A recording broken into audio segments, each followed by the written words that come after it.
OK ですかね。それでは、今日も時間になりましたので、始めさせていただきます。トレーダーのドロです。よろしくお願いします。今日は少しだけ1分ぐらい早くしていたんですけど、ちゃんと聞こえてるかどうかも不安でございます。いつもはあれですけど、今ちょうど24時間ライブの方が、3つほど流していて、新しくね、今週また木曜日にね、FX の方の、関係のチャートの方、24時間ライブをするようにしました。なんでね、インターネットがどれだけできてるかわからなくて、速度も遅いかもしれないんですけども、こっちでね、確認もできるので、スクロールしてる表記がちょっとどうかなと思うんですけどね。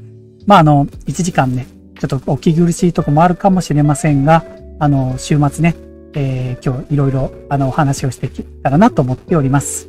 はい。それではですね、最初に今日格言があったんで、ちょっとこれを紹介したいと思うんですけども、知識は自由、無知は奴隷という、なんかちょっと、これちょっと僕は打たれたもんで出したんですけど、知識は自由、無知は奴隷なんですね。マイツルエビスさんっていう方ですね。ちょっとこの方は知らないですけども、この格言がとても、印象に残っております。でですね、これ、今日ちょっと写真をお見せします。何かっていうとですね、これ、僕の字なんですけども、ある生徒に、小学生ですね、宿題を出しました。次回、S&P500 社の会社と社長を調べるだけ調べてくださいと。で、アメリカが今世界最強の企業があるよということで、こういう形で写真をしました。そしたら、その子がまず、一周目、アップルのとアマゾンとテスラとマイクロソフトを書いてくれたんですけど、ちょっとこれだと少ないよっていうことで、次の週、こんな感じで、東雲さんどうもお疲れ様です。よろしくお願いします。東雲、こんばんは。今日入りましたね。音入りました。はい、よろしくお願いします。で、こちらの方なんですけど、次の週ですね。こんな感じになりました。すごいです。すごい調べてくれて、S&P500 社の、特に、なんかお父さんと僕調べてねっていうことで書いてくれたんですけど、パソコンで S&P500 を検索して、多分ね、ハリバートン、アスプロ、ちょっと字が読めないですか。アソンチド、読めないです。HCA ヘルスケア、ホームデポ、S。ということで、そこで社長の名前も書いてくれて、スペルが H のものと G のものを中心に出してくれたんですね。で、これはと思って、僕もなかなか実は S&P500 社の、このヒートマップありますよね。ちょっとヒートマップ出しますか。これですね。これヒートマップですね。で、調べ方がですね、H と G のつく会社を調べたので、正直言ってこの細かいとこ S&P500 の細かいところを言ってて、一緒にね、実はこのヒートマップを見て、この会社はこれぐらいの規模なんだよっていうのを見せたいために、で、僕も勉強して、一緒に調べました。いや、もう S&P500 ってこんな会社があるんだってことで僕も一緒に勉強できたんですね。すごく、小学校で、今ってやっぱり学校の勉強とかもそうなんですけど、その子がなんで、この勉強をしてくれたかっていうと、僕が聞いたときに、お金持ちになりたいってちょっと言ってくれて、で、ちょっと経済に興味があるって言ったので、で、イーロン・マスクっていう言葉も知ってたんですよ。小学校5年生なのに。これはもしかしたらこういう宿題出したら、きっと、調べてくれるなと思っったらこんだけ調べてくれたんですね。うん。で、次回の復習で、ナスダック。100。で、50位までを、まあ、会社を集めてもらっ調べてきてもらって、で、このナスダックっていう会社がどういう会社か、どういう会社が集まってるかを調べてほしいという宿題を出しました。で、ちょっとこの子はちょっと夏休み軽井沢かなんか行くらしいので、一週お休みになるんですけど、10日ぐらいかかって、まあおじいちゃんのところに行った時に、おじいちゃんにもそれちょっと聞いてみてねっていうことで、お父さんやおじいちゃんにもナスダックって何っていうことで、一緒に考えて調べてきてねっていう、そういう宿題だったんですね。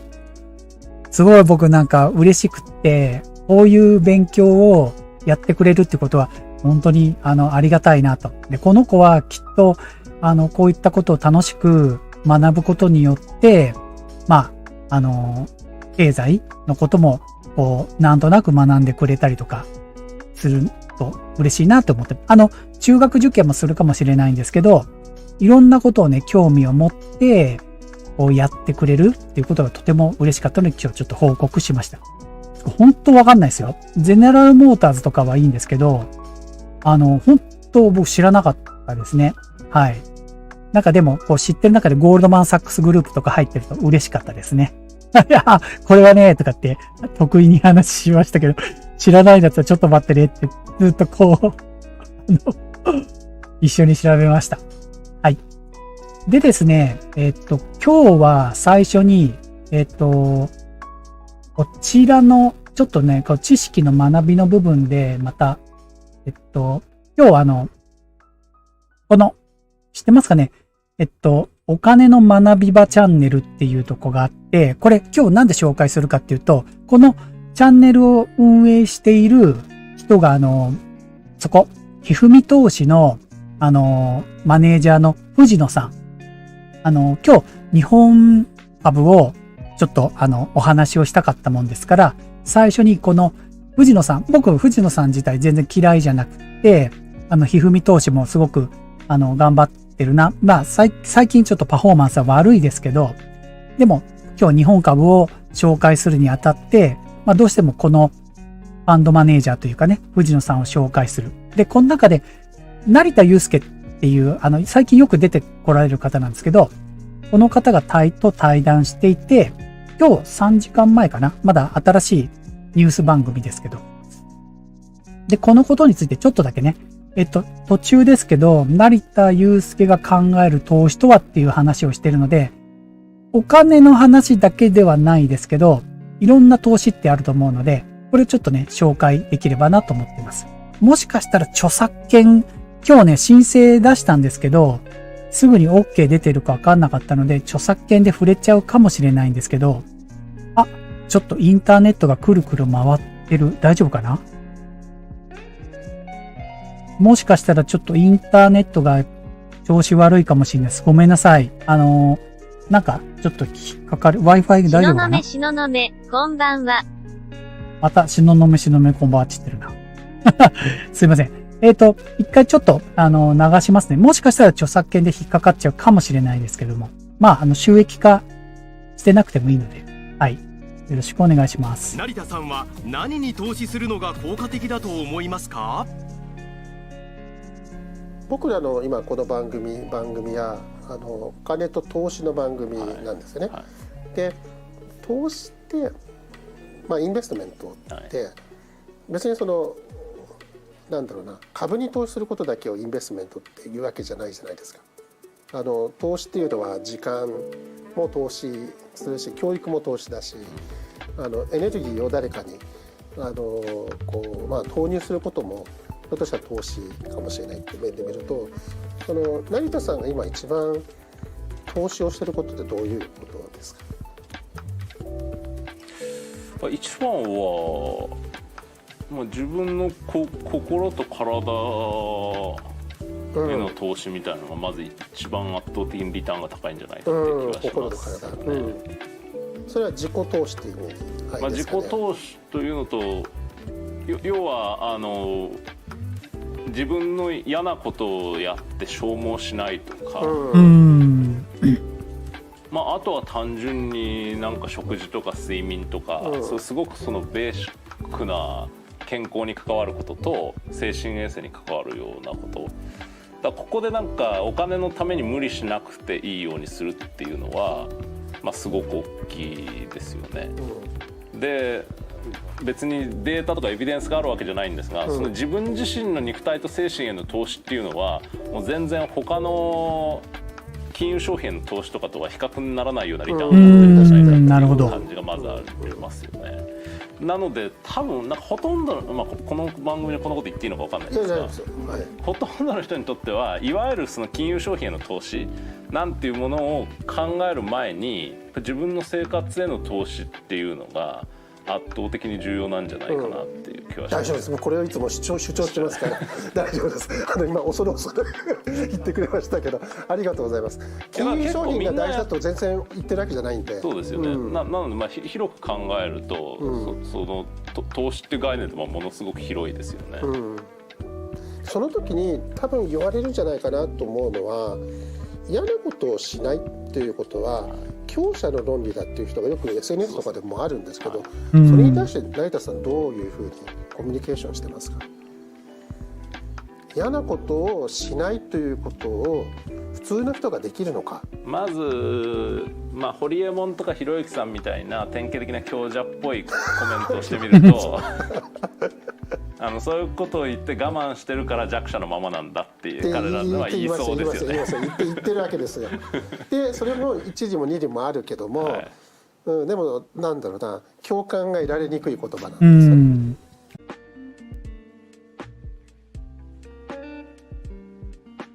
リターンが高いんあれ進んだ。心と体、それは自己投資っていう意味ですかね。自己投資というのと、要は自分の嫌なことをやって消耗しないとか、言ったかな。あとは単純になんか食事とか睡眠とか、すごくそのベーシックなまだくるくる回ってますかね。と精神衛生に関わるようなことだ、ここでなんかお金のために無理しなくていいようにするっていうのは、まあ、すごく大きいですよね。で別にデータとかエビデンスがあるわけじゃないんですが、その自分自身の肉体と精神への治ったから、もう全然他なんだこれ、金融商品の投資とかとは比較にならないようなリターンを持ってるんじゃないかな。すいません、東雲さん。なので多分なんかほとんどの、まあ、この番組でこんなこと言っていいのか分かんないですが、再起動したら治りましたね。何なんだろうドコモは。なんていうものを考える前に自分の生活への投資っていうのが圧倒的に重要なんじゃないか。これ他のライブどうなってるか分かってないな。大丈夫です。今恐る言ってくれましたけど、ありがとうございます。金融商品が大事だと。これって YouTube で録画される時ってこういうのカットされるんですかね。その投資って概念分かんないんだよな。その時に多分言われるんじゃないかなと思うのは嫌なことをしないっていうことは強者の論理だっていう人がよく正直言って藤野さんとかのこの話ほぼほぼ入ってこなかったっす。そうかなと思ったら、嫌なことをしないということを普通の人ができるのか。まず、まあ、ホリエモンとかひろゆきさんみたいな典型的な強者っぽいコメントをしてみるとそういうことを言って我慢してるから弱者のままなんだっていう。あれこれ戻ってるな。言ってるわけですよ。でそれも一時も二時もあるけども、でもなんだろうな、共感が得られにくい言葉なんですよね。でも成田さんは他の24時間チャンネル回ってるかやちゃん。嫌なことはしない、なるべくしない。で僕もそう思ってるわけですよ。でそれが非常に結果的にパフォーマンスを上げるし、自分のエネルギーとか時間とかも含めた怪しくなってきたパフォーマンス効率が高いというより持ってるわけだけれども、多くの人というのは仕事というのは誰かから与えられるもので選また択できるもので、カクカクしてますもんね。それをこうコンプリートして我慢量が、給料日に支払う。やっぱあれかな、週末とってる人がすごく多くて、仕事間でいうと、仕事というのはライブを3つやっぱりやっちゃってるので、他国に比べてパワー使ってるのかな。いや、でこれ普段とかそうじゃないライブやってない時は大丈夫なんですけどね気持ちはあるんだけれども割と。そういう意味で言うと、その問題を作り出している要因の一つは、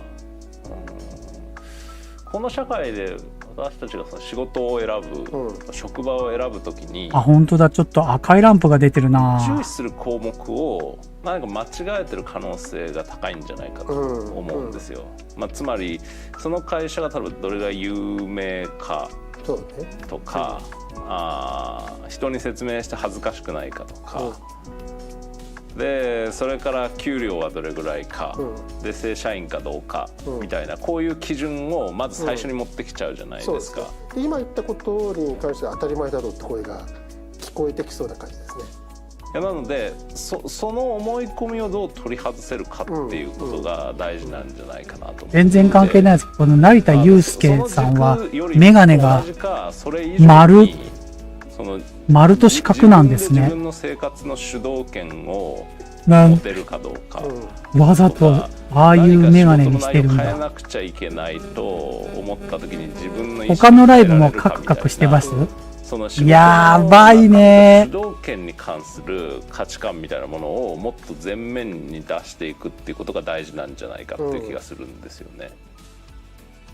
所属や学歴などの古い価値観にとらわれず、自分への投資により人生の選択の幅を広げることが大切だと成田さんは言います。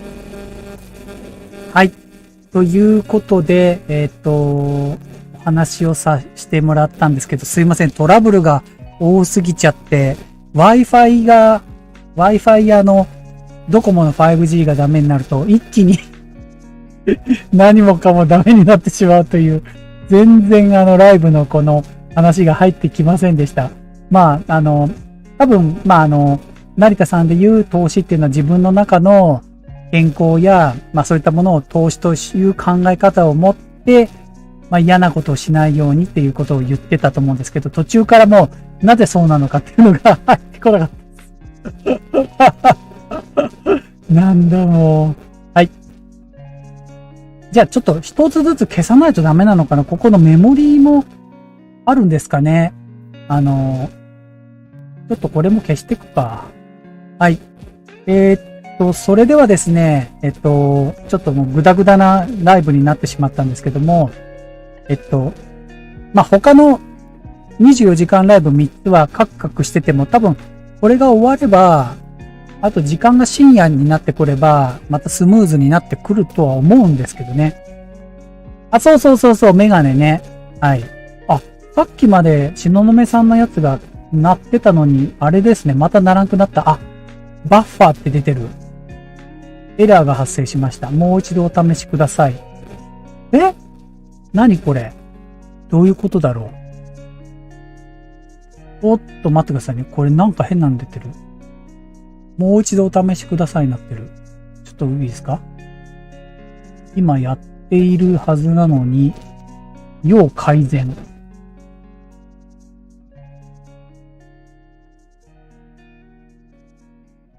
大丈夫かこれ。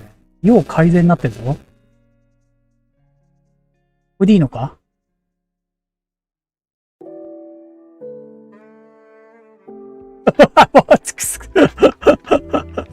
もう、まるでそう、成田さんのメガネのようですね、これ。めちゃくちゃですね、今日。はい。前1回か2回ライブ中止しましたよね。いやー、マジでどこの 5G ダメかな？はい。ということですね。で、ちなみに、これもダメになりましたね。スクロールもダメになりましたね。上のスクロールももう出てないですね。回してたんですけど、バリュー株で。僕の上のとこですね。止まっちゃってますもんね。これも。Wi-Fi の関係で。ちょっといいですか？もう、ソフト一回あれして、これを一回して、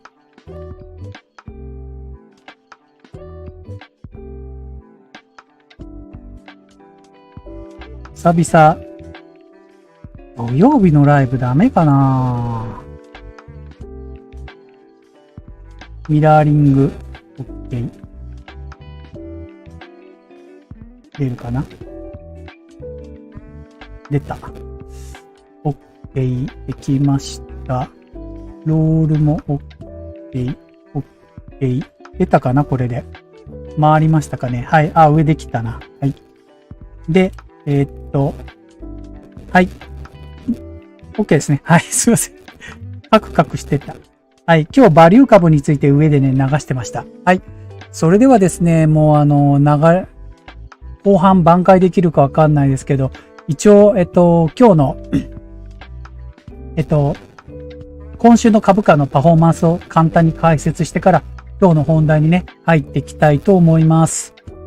1週間のパフォーマンスです。S&P500 社のパフォーマンスになります。はい。今週1週間は、米国の方は、見ていた Google だけが最後落としましたね。はい。ちょっと落としました。ベライゾンとかこの通信関係も1週間で悪かったですね。決算がありましたね。ここでドーンと落としてしまいました。それから意外にエネルギーはプラスで終わりましたね。1週間は。はい。で、このヘルスケアも今週1週間はちょっとローテーション気味というか、大型株に、ナスダックとかね、大型株にお金が流れた関係か、このヘルスケアの方はね、1週間で良くなかったです。はい。あと P&G とか、このコカ・コーラとか、このあたりも、ちょっと、まあ悪いって言えばトントンなところですけどね。で、銀行は良かったね。はい。1週間はこんな感じです。それから世界の方を見ていきますね。これ消していきますね。メモリーもあるかもしれません。はい。1週間の世界のパフォーマンスですけども、カナダが良かったです。まあ、アメリカと連動してたかと思います。で、逆に、ブラジルはそうでもなかったですね。それからヨーロッパ、1週間のパフォーマンス。イギリスは、まあでも、まあ、ぼちぼちですね。アメリカほどではないですけど、これ多分アストラゼネカが悪いだけで、あと全体的に微増してます。ヨーロッパも悪くはない感じですね。逆に中国が1週間でそんなに良くなかったですね。はい。アリババ100で、アリババ行ったり来たり、もう東雲さんアリババまだ持ってますかね。100のあたりでちょっと今足踏みしてる感じですね。はい。あとは、日本は良かったですね。今週は。日経も27,000後半まで行ってましたね。久々、今週ずっと続伸していて、良かったと思います。円安は関係あるのかな？このトヨタとかソニーとかが、外国に対しては円安はプラスに働いている可能性はありますけどね。はい。から、オーストラリアもいいです。インドも少し持ち直した感じです。あ、アリババもう売っちゃったんですね。アリババいい時に売れました？110かそこらぐらいまで行ってましたよね。はい。はい。という感じですね。全体的に今週はプラスだったかなっていうのがわかるかと思います。はい。じゃあ、ここちょっともう消してきますね。なんかメモリーが少ないので、どんどん消してきます。はい。それでは、今日の、特集の方ね、もう入っていきたいと思います。だいぶ軽くなったので、でもやっぱりこう途切れ途切れですね。もうなんか、いっぱいいっぱいですね。どうしよう。本当に、パリファイバーにした方がいいかな。こんだけ使ってるから。はい。はい。ちょっとこればっか気にしてると本当に本来喋りたいことが喋れなくなっちゃう。今日これだ。これをも見せたいと思ったんですよ。1週間の、これ、日足ですけども、先物と株式のパフォーマンスをちょっとチャートで簡単に紹介していきたいと思います。今、表示しているのが、ダウの先物。これ、日足になります。この1週間というか、この、ちょっと長期足で見ていただければと思うんですけど、ダウの、まず、日足ですけども、こう見ていただいてわかると思いますが、今週、この1ヶ月ぐらいはちょっと底を打ったかなっていう動きをしています。今週ね。はい。底打ちが見えたかなって。っていうのは、ダウは、やっぱ、遅いなここですね。はい。これだいたい2週間ぐらい、2、3週間の動きですけど、3万から31,500の間を今推移して底打ち感が出てるかもしれません。次行きますね。日経225です。日経の方は 27,700 で引けてますね。で、この2週間ぐらいの動きは、です。はい。上昇になってきていますね。久しぶり。ここの日経が6月の9日が 28,400 まで行ってますので、まあいい状態。一つ抵抗ラインがね、大きい抵抗ラインが 28,000 この抵抗ラインありますけど、まあここ近づいていくかもしれませんけどね。はい。日経は今 28,000 近辺まで行ってる状態です。香港見ます。香港も逆ですね。この間ちょっと話したんですけども、25,000っていうこの抵抗ライン、日足の抵抗ラインに対してタッチして揉み合ってます。これです。はい。ここを割るか割らないかっていうところの瀬戸際にいると思います。これ重要な上昇トレンドのとこなので、香港はここを割らなければいいんですけど、割ったらスコーンとまた2万を割ってしまうかもしれません。重要なところにいます。はい。インド行きます。インドですけども、6月の20日からやっと戻ってきてるような動きをしています。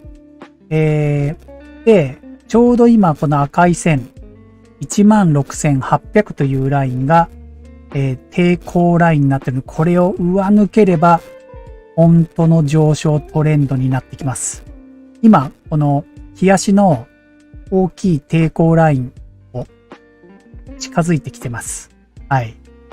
でも、15,200 からだいぶ戻しましたよね。インドも。やっと戻しましたね。はい。状態。中国行きます。中国の日足ですけども、上海50。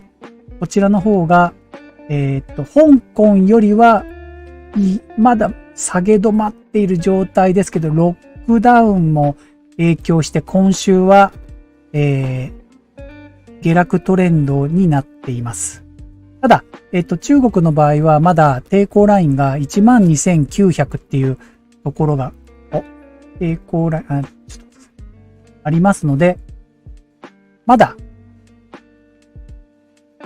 下支えはあると。はい。下支えをしています。はい。まだ上昇していく可能性を持っています。はい。ドイツ行きます。ドイツのダックスの日足ですね。この2週間ぐらいの動きは、ドイツは、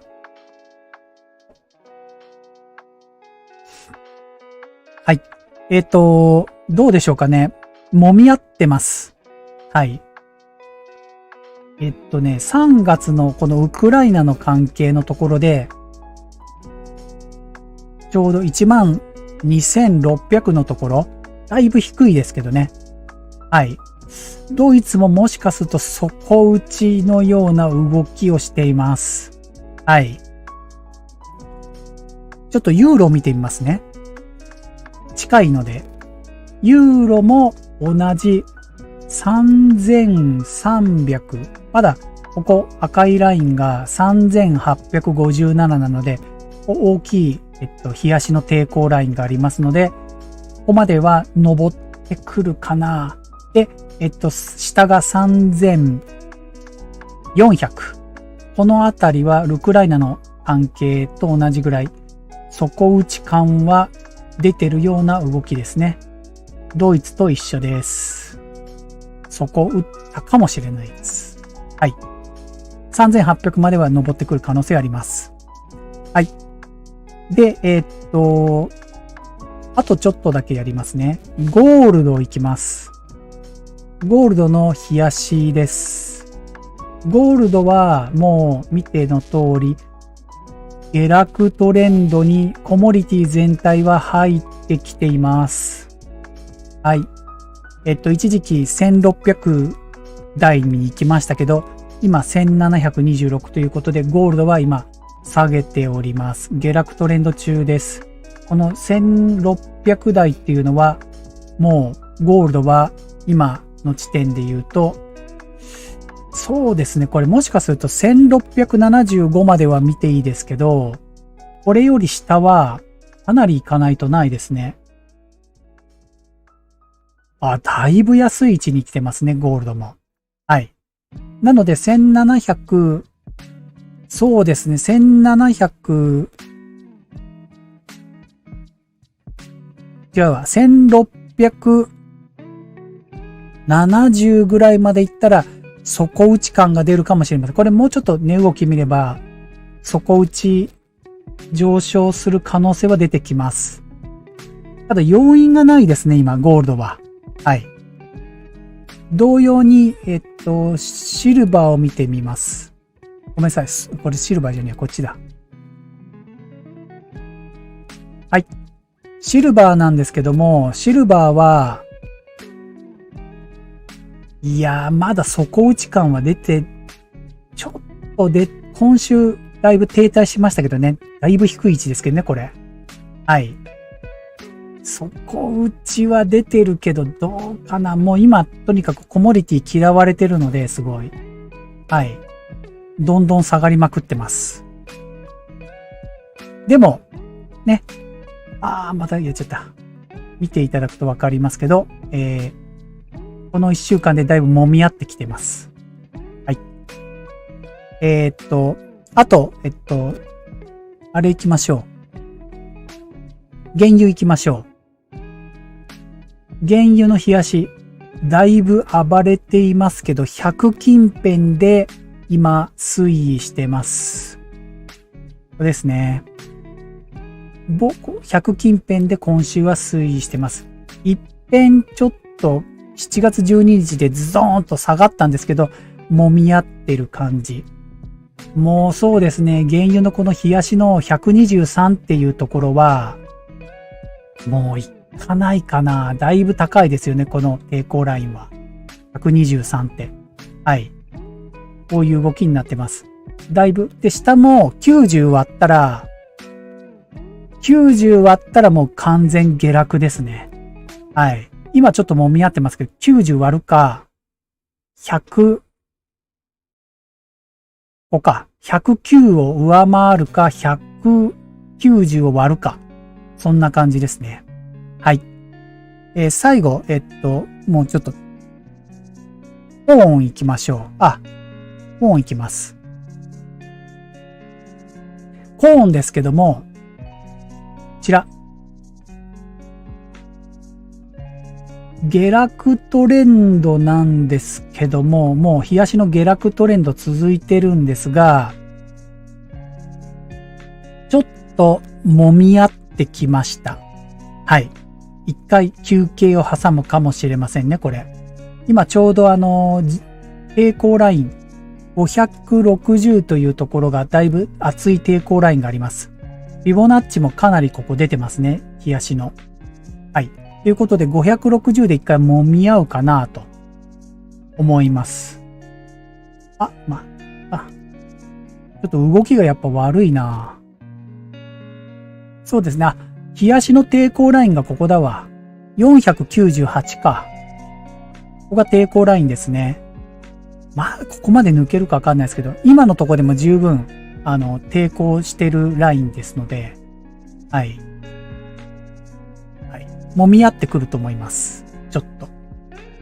ストーンと落ちないと思いますね。はい。コモディティは下落トレンドですけど、ちょっと今揉み合ってきてるなという状態が続いてます。はい。それではですね、すいません。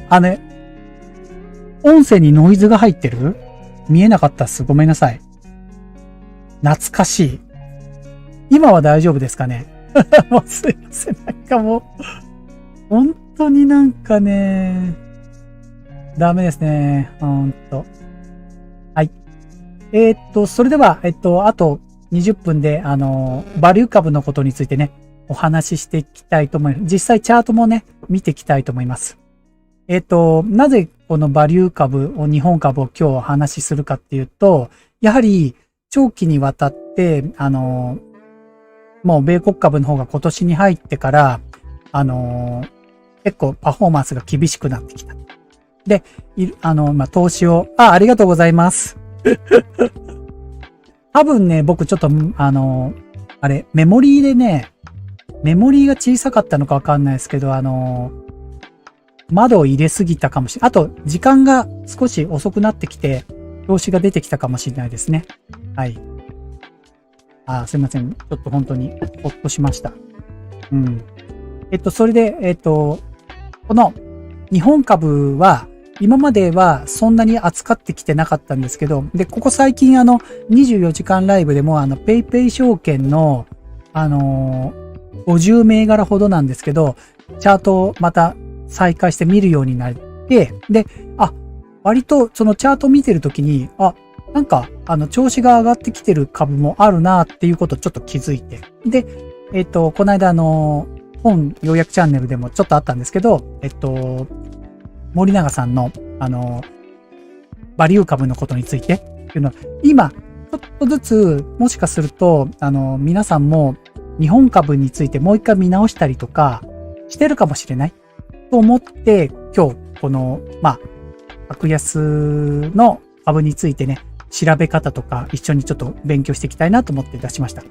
篠延さんは多分、あれですよね、日本株もやってるので、バリュー株とかも知ってらっしゃるかもしれないですけど、僕は本当に勉強のつもりで、今日はね、紹介していこうかなと思います。で、このブログがですね、ランキング6000ということで、今日は6個ほど、ちょっと一緒にね、格安株っていうのはどういうものかっていうのを見ていきたいなと思っております。でですね、このまずバリュー株ってじゃあ何っていうことなんですけども、まずこの、格安の株ってどういうことかっていうのをちょっとバリュー株のこと書いてるんですが、本来の価値よりも低く評価されていて、格安な状態に市場に出されていることを割安株、バリュー株と言います。これはいいですよね。じゃあどういうことを、知名度が低い企業も多く存在していると。で、株価が上昇してない状態なので、今後認められれば上昇していく可能性がありますと。はい。言ってることはわかります。はい。で、本来の実力を評価されない格安株を、じゃあどういう風に見ていくかというと、これです。よく決算でもあるんですけども、PER。これ PBR とか書いてるんですけど、僕はもう完全に PER と EPS。ここでも何度も決算の時にちょっとお話をしたと思うんですけども、PER っていうのが株価収益率。で、株価が1株あたり純利益何倍まで買われているかの数値。また後でちょっと一緒にね、見ていきたいと思いますね。この数値がどれぐらいかってことですね。ちなみに、前にもちょっと話したかもしれないですけども、PER の、例えばアメリカのS&P500 社の平均 PER、だいたい15から20が、この数字がね、基準、ちょっと基準っていうか、有料だと思うんで、で、じゃあこの日本の PER っていうのは、だいたいいくつぐらいかっていうのをチャートを見ながらまた説明していきたいと思います。はい。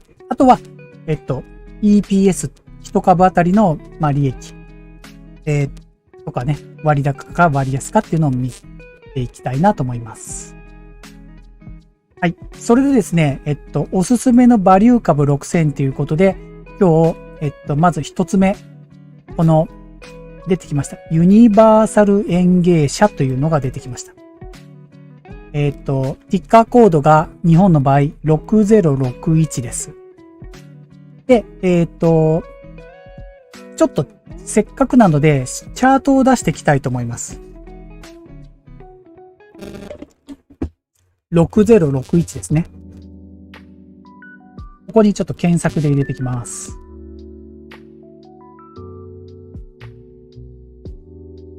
6061。はい。出しました。これ、チャート付きで出しました。それではですね、今、ユニバーサル園芸社の冷やしを見ていただくと、どうでしょうか。まず、チャートの方は、冷やしですけど、ボトムみたいな形になってますね。見えますかね。はい。今、これが5月から1回落としていて、また上がってきている状態。はい。で、チャートが、そうですね、2350という抵抗ラインがあって、2350から2700までのあたりで、今ちょうどその真ん中あたりに来ています。はい。だいぶ、今年の決算も見ていくと、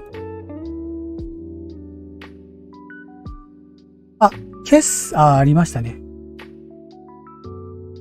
ちょっとここで EPS とかを見ていきたいと思うんですけども、配当金はあんまりないです。0.80 です。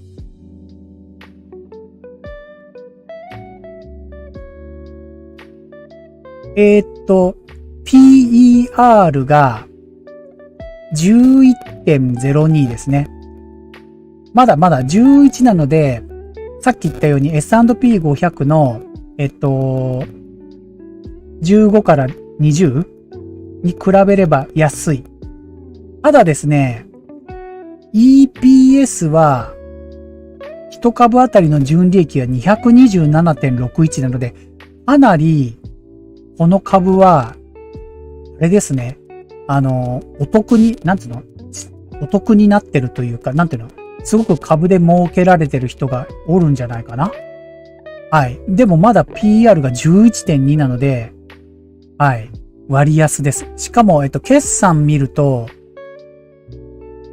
Q1 から Q3 まで今年伸びてますね。はい。園芸社、ユニバーサル園芸社って言いますね。はい。ユニバーサル園芸社はオフィス向けの観葉植物。はい。という、あと、花をリテールしたり、園芸系の小売りの販売をしていると。地味なんだけど、アメリカの、ローリンググリースインクと子会社化して海外進出も成功している会社だということです。だからか営業利益率が 12% 高いんですね。はい。で、2016年から17年にかけては上昇したんだけどもって言ってますけど、この時は PR が 9.8 倍とかなり高くなってるっていうふうに書いてあります。今11倍ですけど、まだ格安というおすすめの商品です。この記事がですね、確かね、今月出た記事だと思いますので、面白いかと思います。はい。じゃあ次行きますね。オリックスです。ちょっと、まず、これ出します。8591ですね。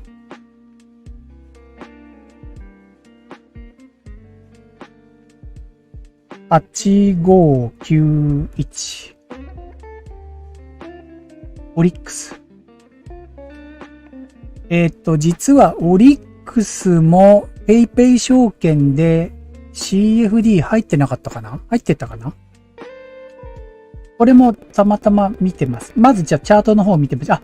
オリックスの方はちょっと見ていただくとわかりますけど、日足で見ても、ちょっと今レンジ相場気味になってますね。3月から見てもこんなような動きをしてます。はい。今現在だとこれを、割安なんだけど上昇トレンドかというと、オリックスは去年の夏から今年の冬にかけては上昇していました。はい。だけど、今年にかけては、ちょっと、なんて言うんでしょう。レンジ相場気味になってます。はい。ちなみに、先ほど言った PR とか割安感がどうかと言いますと、PR は 8.84 なので低いです。まだまだ割安感はあるかもしれません。しかも、不動株があるので、これ、EPS はえらい高いな。259ですね。はい。でも成長株なんだなっていうことはわかります。ただ、短期で持つと、オリックスはまだわからない。長期で持つと、面白いかもしれないですね。はい。という状態です。ちょっとオリックスの内容を見ますね。オリックスは、ホテル事業まで手掛けてる、会社なので、7年ほど停滞してるみたいですね。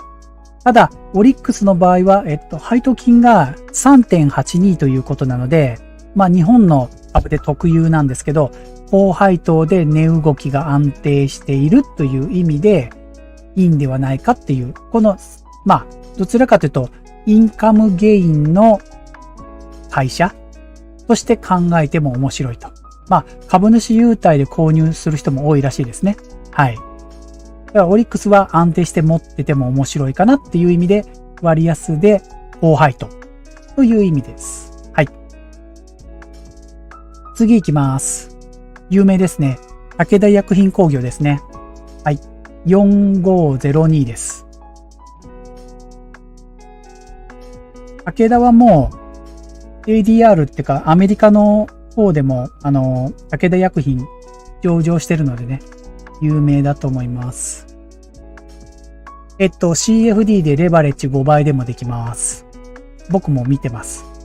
武田薬品は実は僕、前からちょっとチェックしてたんですけども、実はコロナのワクチンとか競争してるときは、あんまり良くなかったんですよ。でも、ちょっと今年にかけては、アメリカの方はそうでもないですけど、日本の方は、武田薬品工業は、見てください。今年に入っては、上昇トレンドになってます。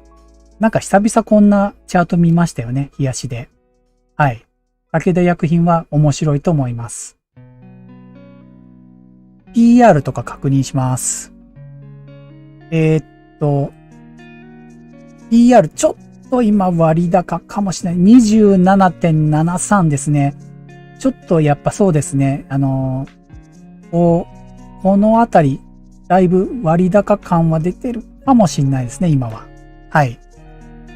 これだけではちょうどあれですけどね。不動株もあるので、配当が 4.50 で高いですね。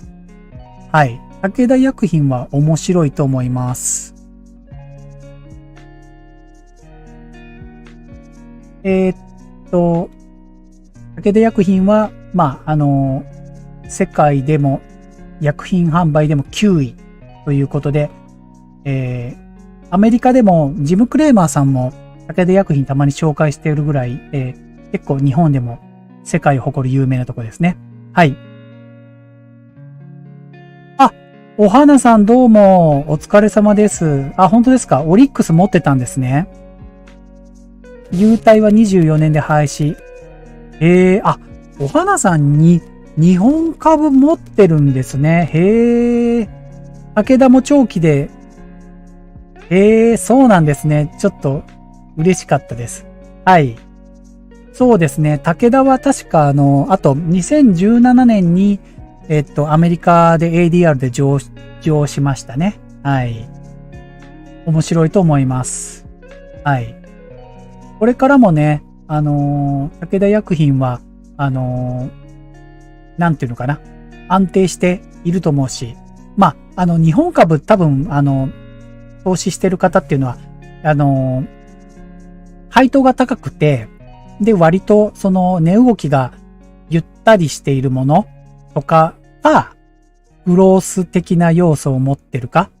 で、PR もよく見ている。ちょっと今すぐ武田薬品はいいかもわかんないですけど、長期で持たれると本当にいいかなと思います。短期間だと、ちょっと割高感が今出てるので、っていう感じですね。はい。次行きますね。アサンテ。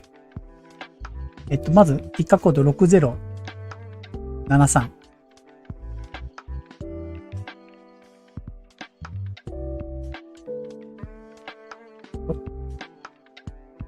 アサンテ。わー、なるほど。まず、冷やしを見ると、ちょっとまたやっちゃった。もう、なんか最近消さなくなっちゃった。パップイズハンドル的な動きしてますね。ちょっとこのアサンテは、今年の2ヶ月ぐらい、すごく落としたんですね。はい。でもパップイズハンドルじゃないけど、この5月から調子が良くなっているので、これは面白い銘柄ですね。PR が 29.58 でちょっと高いかな？配当も高いですね。3.98 ですね。でもまあ配当がこれだけあれば面白いですね。ちょっと割高になって、ほんとこのあたり、1470あたりで買えたら面白かったですね。ただ、決算がちょっと落としてますけども、ここの時点で落としてるんですね。なるほど。この8月3日の決算がいいかどうかっていうのもポイントですね。はい。割安かっていうと、割安になってきてない気もしますが。はい。なるほど。断熱材ね。だからか。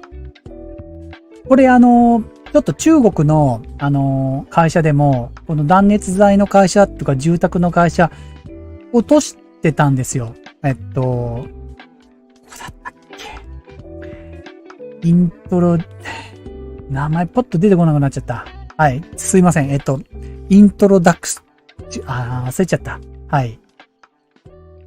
PR が14.58。この資料よりだいぶ変わってますね。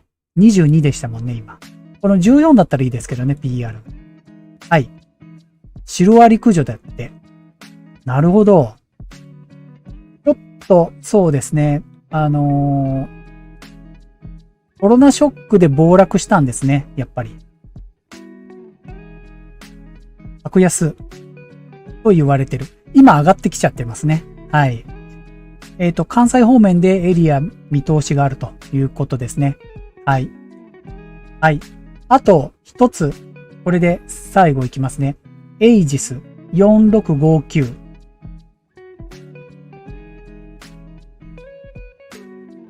4659。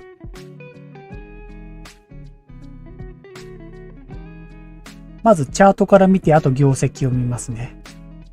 だいぶ低迷してますね、これは。下落トレンドですね。これアメリカの株とよく見るチャート。これ大丈夫かなこれ。このエイジスさんは、ちょっと下げ止まってるかどうかっていう位置ですね、今。はい。でもだいぶ今年落としてきてますね。ということできっと割安感はあると思います。そうですね。PR が 7.78 なので、配当が 3.84。これ今日紹介しているバリュー株ってみんな配当が高いですね。なんか12時で鳴った。あ、仮想通貨だけアラート鳴らしてるんだ。だからだ。すいません。関係なくてすいません。はい。ということで、7.78。PR が高い。違う。PR は安いけど、EPS が267。高いですね。決算がすごくその時によってジグザグしてますね。ちょっとまだ新しい会社なのかわかんないですけど、かなり安定感があるかどうかはわからないな。はい。そうですね。はい。どういう会社か。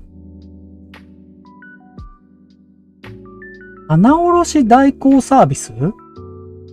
そういう会社なんですね。国内シェアナンバーワン、ジャスダック、マイナー銘柄として認知されている。なるほど。これ割と新しい会社？コロナ数字。はい。PR は安かったです。確かに。はい。そうですね。まあでもこういう、会社がこれから期待できるかどうかっていうのは僕は長期の目線で見れるかどうかわからない。この業種がわからないのであんまり、こういう棚卸産業というのがこれから伸びていくかどうかちょっとわからない。ただ、PR は 7.7 だったのでまだ安い。なんで、この見方、チャートで見ると、配当も高いし、この今、ちょっと底打ち感はあるかもしれないので、今、これは持っとくと面白いかもしれません。はい。とは言えます。はい。はい。ということで、今日、全部はちょっと紹介できなかったんですけど、PR を、よく見ていただいて、で、日本株は基本10を切っていたら、サラさん、こんばんは。すいません。もう締めに入っちゃった、俺。ごめんなさい、本当今日ね、実は僕、ちょっとこれから、ちょっと出なきゃいけなくって、はい。実は今、すいません、1時間ぐらいにしてるんですよ。ほんとすいませんね、なんか。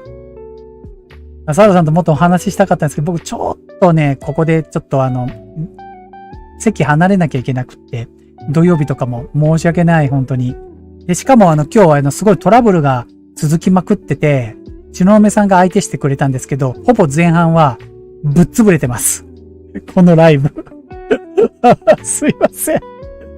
はい。じゃあ本当申し訳ない。これ指名させてもらいますね。はい。で、来週、でも話したんですけど、一応、このライブの方は、11時から12時のだいたい1時間で、行っていく予定です。オーダーストップ。はい。すいません。はい。すいません。すいませんしか言えなくなっちゃった。はい。はい。来週なんですけども、アメリカも決算が始まってきます。で、日本も僕、もし、決算とかで見ていきたいなと思うものは、こうやって、ペイペイ証券もそうですけども、扱っていこうかなって思ってます。日本の、株もどんどん知識の中で、バリアス株も見ていきたい。と思ってます。なので、いろんなね、形でチャートを見ていって、チャートから見て、今はちょっと買い時かなっていうのも、冷やしで見たりとかね、して。で、また、FX は、また落ち着いたところで FX の、こととかもね、やっていきたいなと思います。今、ライブチャンネルで、過去のチャンネルもこれ、今日はちょっと明日流すと思うんですけども、また皆さん結構出てきてると思いますので、過去の。多分、過去のストーミングっていうか、音声が悪いやつも入っちゃってるので、たまに僕聞いてるとザザザザザーとかって今日なりましたけどね、ザザザザーってなってます。はい。はい。すいません。来週火曜日、木曜日、土曜日11時から頑張っていきたいなと思いますけど、決算のことについてね、いろいろ調べて、お話できればなと思っております。はい。4チャンネル増えてます。だから、土曜日なんかこれライブやってたらもう本当は、ちょっとはい、準備でいろいろ窓、こうやってつけてたら、一気にフラッシュしました。すいません。はい。ということで、すいません。ちょっとこれでもう出ちゃいますのでね。これはこれで今日終わりにして、この、チャンネルというか、は、日曜日の朝また、過去のやつ流しながらね、やってると思いますんでね。またよかったらね、遊びに来てください。これ時僕もちょこちょこしか見ないので、はい。リアルタイムで生ライブの方がいいっていう方はまた火曜日ね、11時から、なんか考えて喋りたいと思いますので、よろしくお願いします。はい。すいません。じゃあ、ちょっとこれで今日は失礼したいと思いますのでね。はい。ありがとうございました。またサラさん遊びに来てください。もうちょっと早起きできたらお会いしましょう。ありがとうございました。それじゃあ失礼いたします。